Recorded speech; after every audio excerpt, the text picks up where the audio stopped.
Hello, I'm Robert Ellsberg. I'm the publisher of Orbis Books.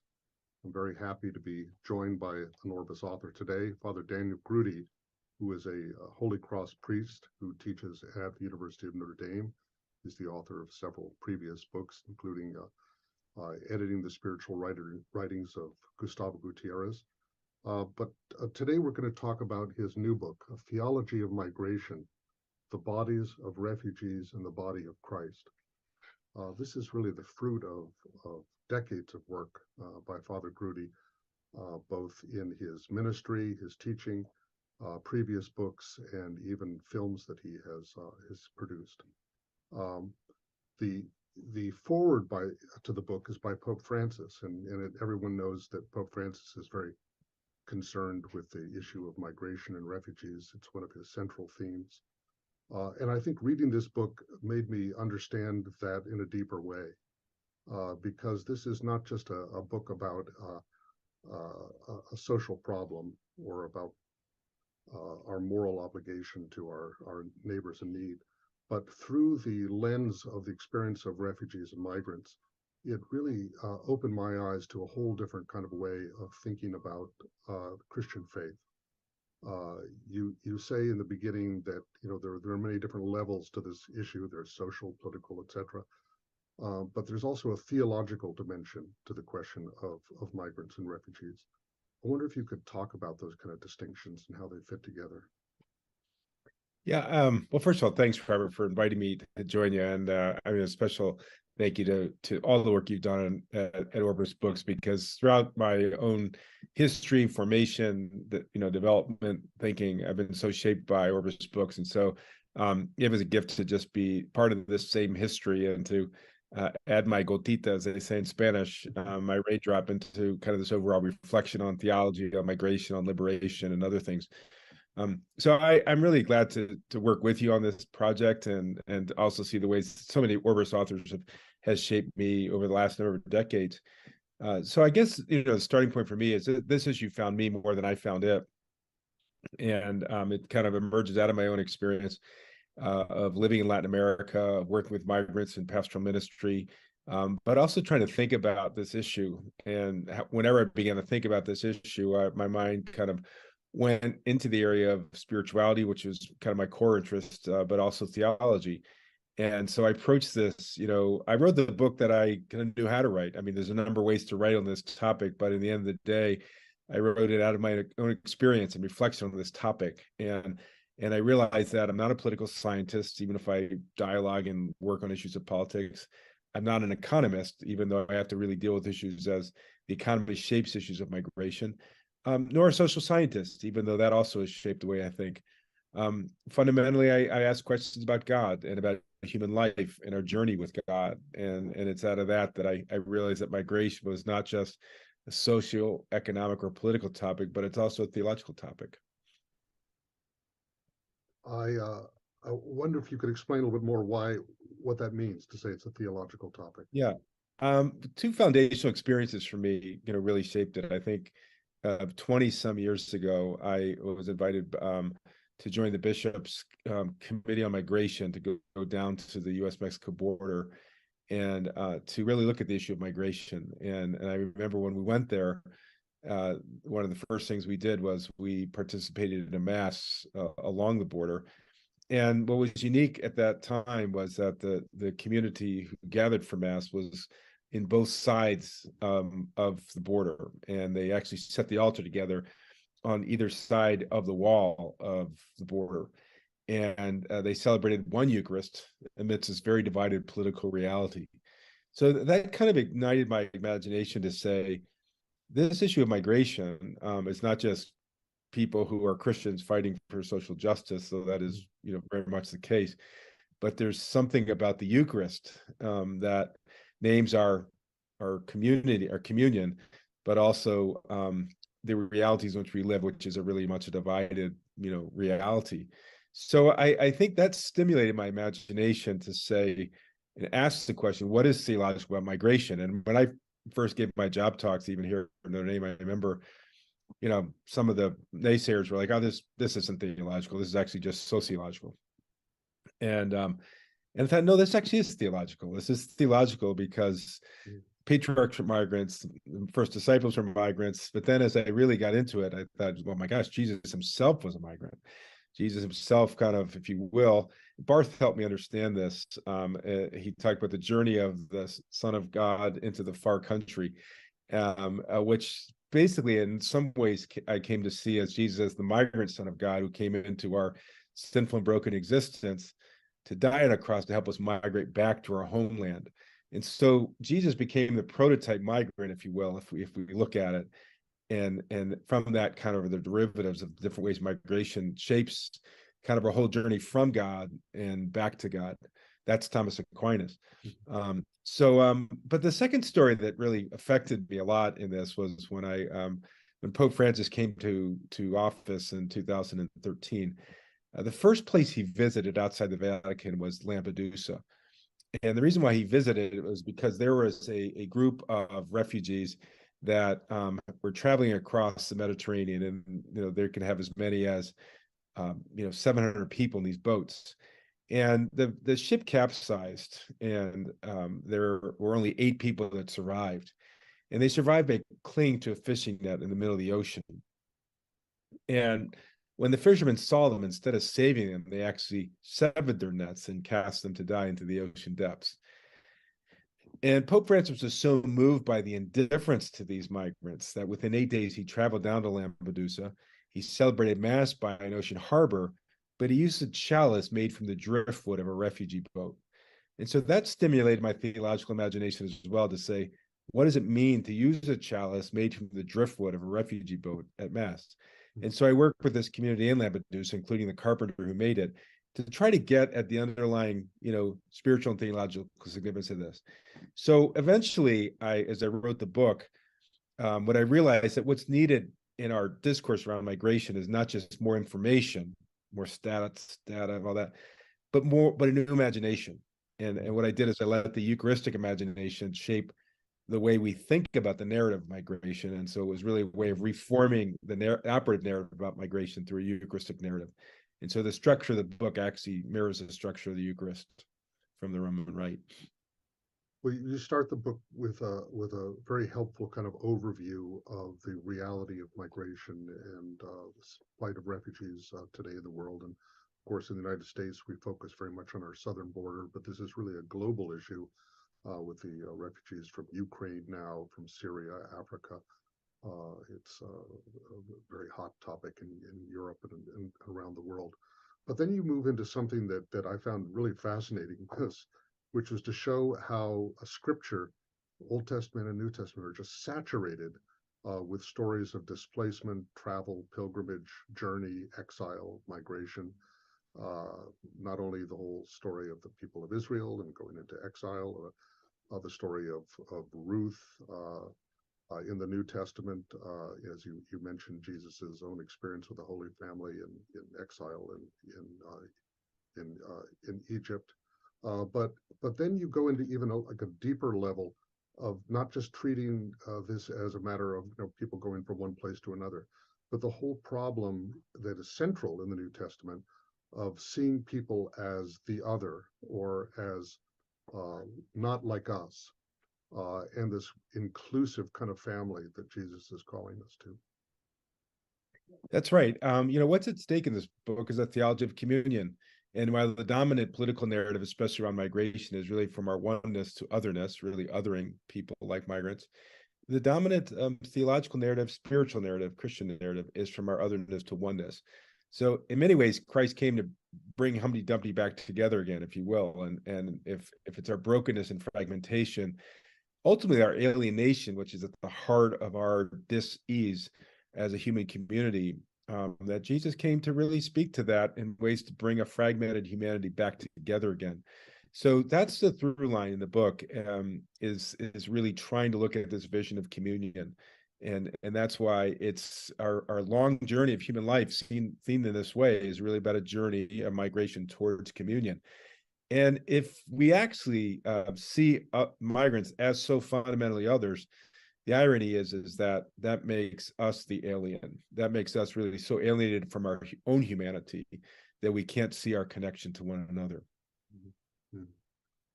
You and I also went on a kind of pilgrimage to Rwanda together some years ago, and kind of witnessed their stories of the kind of ultimate consequences of what happens when people are dehumanized, treated as other, treated as rejected, as treated as disposable.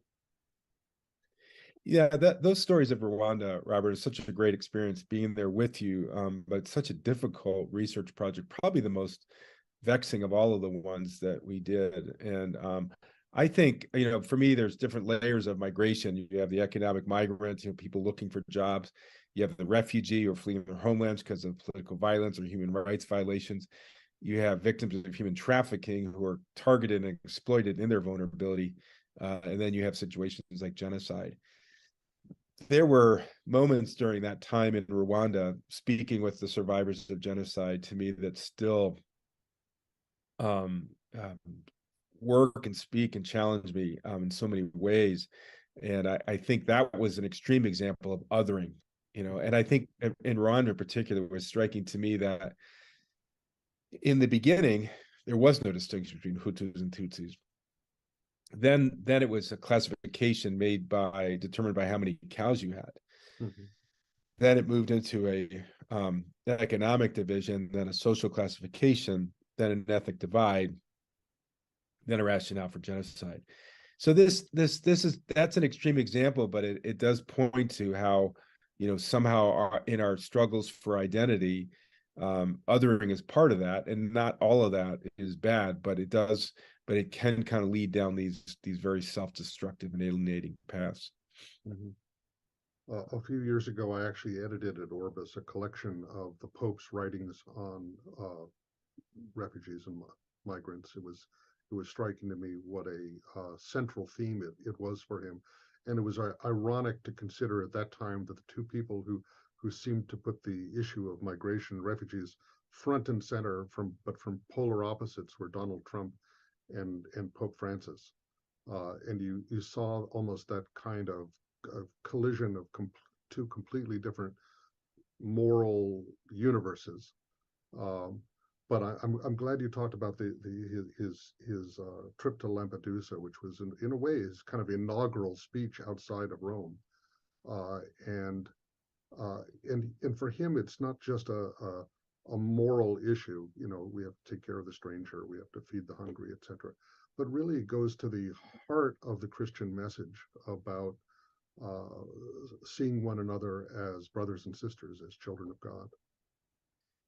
Yeah, I have to say that in some indirect way, Donald Trump was helpful to me in writing this book. And I didn't want to get into Trump bashing or anything like that. But the fact is that Trump was a photo negative, I Yes. think, of really the theology that Pope Francis really has put forward, and I have as well. And it was a little deep consolation, I think, of Pope Francis being writing about this, because I first started writing about this again. People are like, well, what does theology have to do with migration? And in many ways, I just knew that this was something that God put on my own heart, and I just knew I needed to write about it. And in the beginning, I didn't have a lot of conversation partners, on this topic. But even in writing the book, I felt like I wrote the book that I was kind of called to write, and the one that I knew how to write, even in the biblical section. There are a lot of biblical scholars, I'm sure, who could do this much differently and much better than me in this. But I tried to say, what's happening with migrants in the scriptures, what's happening in migrants today, how, as we stand on the border between these two areas, between the past and the present, between the past and the present, can we understand the revelatory power of migration?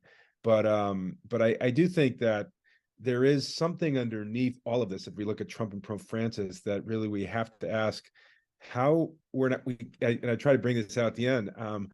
We cannot be dispensed from the task of religion, and that is understanding how we put together the questions of human life, and the values that are at stake in the midst of it, regardless of it, even if we say we're an atheist. So I think this is where the migration thing is really not just an outer thing, what's happening in the world, but it's an inner thing of how we connect our hearts, how we relate to God, how we relate to ourselves.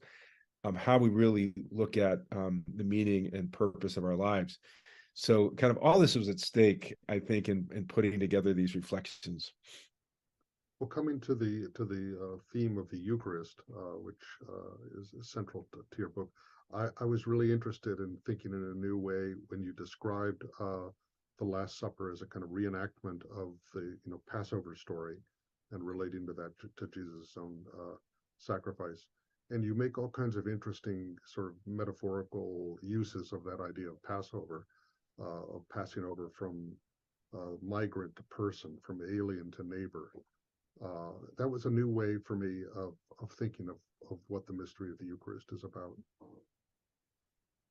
Yeah, and the working title of the book for me was called Passing Over. And I actually it was you and John who suggested the Theology of Migration, which actually I'm glad we landed on that topic, because it's also connected to my work with Gustavo and others, and Virgil. And so, but I think this was actually injured, but passing over really was the heart of it. And that actually emerged out of an article I'd done in Theological Studies called Crossing the Divide. That's when I really started asking, I had done a sabbatical in Oxford in 2007. And at that time I said, I was trying to really address the challenge of what's theological about migration. So my critics would say this is not theological. And this interdisciplinary think tank that I was at, it was Oxford Refugee Center. Everybody, they were from different disciplines, psychology, sociology, anthropology, and so on, and political science. And there wasn't a single theologian in the midst. And so I thought it was like a disciplinary refugee, if you will, theology was. And so I felt, well, if it is theological, then somehow I have to sort of make a case for that. And the case that I made was that this is about basically a vision of reconciliation, and that what is at stake here is trying to reconcile these divides that between human and inhuman, between the country and the kingdom, between ultimately some of these other kind of fragmentations from injustice to justice and so on. So that's kind of emerged out of that space. But I really thought that Jesus came for reconciliation. That's really at the heart of this. And what we suffer most with as human beings is division. Well, you end the book by writing about or reflecting on the stories of organizations, individuals who are involved in ministry and service to migrants and refugees in some way or another. But obviously, I think in our current political context, people would say, "Well, what are you actually suggesting? What how does this all apply to the crisis at our border, or whatever you want to call it?" I don't see you offering exact solutions legally or politically, but kind of raising the question of how would we approach those kinds of questions if we begin with the kinds of spiritual or theological or human moral insights that you have developed in this book. Am I right? Yeah, and that's sometimes people will press me whenever I give talks on this or other contexts. They'll say, so what's the solution to this? And this is a complex issue, but it's also a simple issue. And so I do try to say, first of all, I'm not a political scientist, so I don't actually write this, saying that here's what policies are. Now, people have pushed back on that from Washington and says, yeah, but policies is about having, people coming together to come up for workable solutions on something. And so one of the places I begin is saying, well, let's start with the human face of the migrant and say these are human beings first, made in the image and likeness of God. That's a starting point. If they are just people who can be exploited and manipulated and have no rights because they have come without political documentation, that's a very different starting point. So if this is where the imagination has deep moral implications. So if my operative understanding of the world, and this is really where the work of the book is to say, this is my stuff, I own it, I have to protect it, and these people can't take it. That's a very different stance in the world than everything I have is a gift. Everything I have belongs to God. At best, I'm a steward and not an owner, and I'll be judged by how I use what I've been given. That's a very different kind of place to live and be in the world than the others. So the deeper migration is to move into this gospel imagination which has deep implications for our social ethics and social justice. But I think the heart of it is to say that we are migrating through this world, and either we're migrating towards a place of greater communion and connectedness and reconciliation, or we're migrating to a place of great division and separation and alienation. And that's the moral challenge of that. Now, that there are implications of what that would mean for policy. And I just highlighted a few organizations, but I don't think the work of migration or the larger migration through this world can be limited only to people who are doing faith-based responses to migrants at the border.